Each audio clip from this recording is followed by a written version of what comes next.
Hey, today I want to talk about Home Assistant, and in my previous video I also showed you all my requirements that I have for smart home software, and we found out that it's Home Assistant which matches all my requirements. And today I want to give you some more information about Home Assistant and how you can run it yourself. So, in case you missed my last video, in a nutshell, it's a local and open source software, which is privacy focused, if you want um, to say it like that. And yeah, you can also run it on your own hardware, so you don't have to buy some proprietary hardware to run it. What's also really important to me is that it can run multiple standards, so you don't have to only use Zigbee or Wi-Fi or whatever. So Home Assistant has many integrations, for example, Wi-Fi, of course, but also Zigbee, Meta, Z-Wave, and I guess many more. So yeah, you can integrate them all in Home Assistant. It's also not limited by any brand, so you can run hardware from any brand you name, or or nearly any brand you can name. And yeah, because of that, it also has an incredible amount of functions. So you can nearly do everything you can imagine. So most of the time, your imagination is the limit, which is quite nice. And yeah, that of course comes with the cost of complexity. So I would not say it's the most simple smart home software you can choose, but in my opinion, they do a quite good job at keeping it at least understandable. So they have a really nice UI. It's really modern and pleasing for the eye.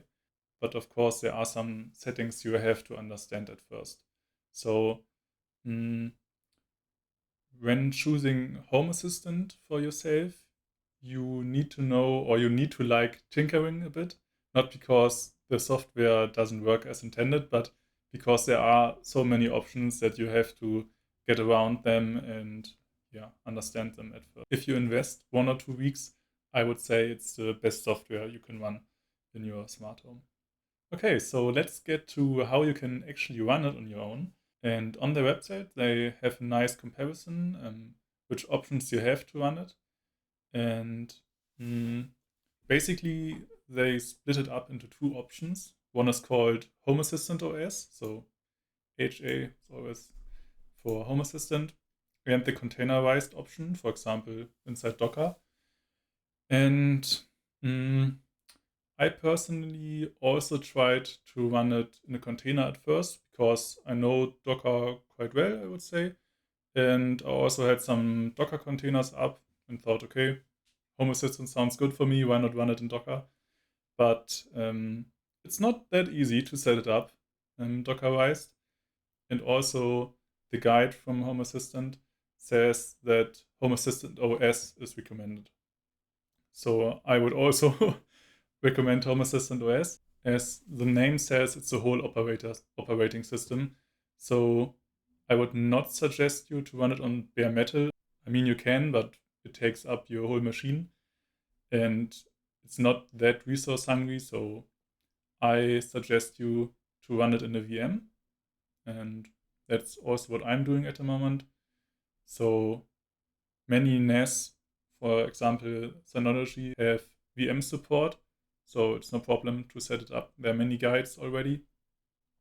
And yeah, one disadvantage, as you can see when choosing containerized, is that you don't have add-ons.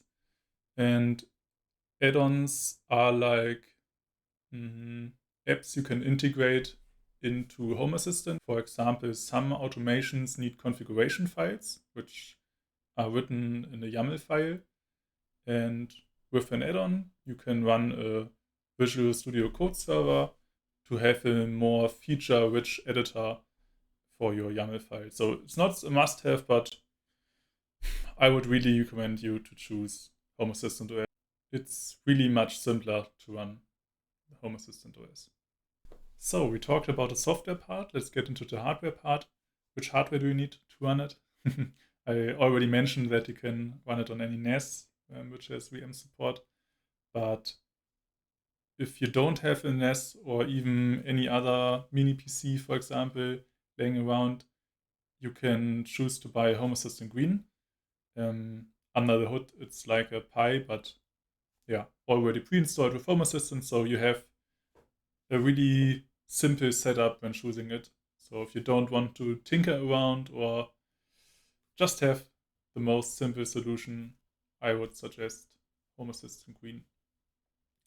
They also have a tutorial on doing it with your own Pi, if you have one lying around. Or if you want a bit more powerful option, they also have a Home Assistant Yellow.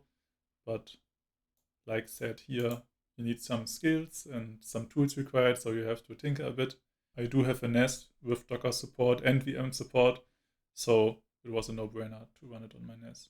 I would not suggest to run it on your PC or laptop, or at least not on your main PC, because you obviously want your Home Assistant software to be always reachable, and you don't want the power bills from your PC running the whole time. I mean, technically, you can have an old PC or laptop, whatever, which you can run 24/7 and run Home Assistant on it. It's your choice, and you need to know how much power that consumes. Okay, that was it with the Home Assistant setup and what I like about it. If you have any further questions about it, write them in the comments and see you soon. Bye.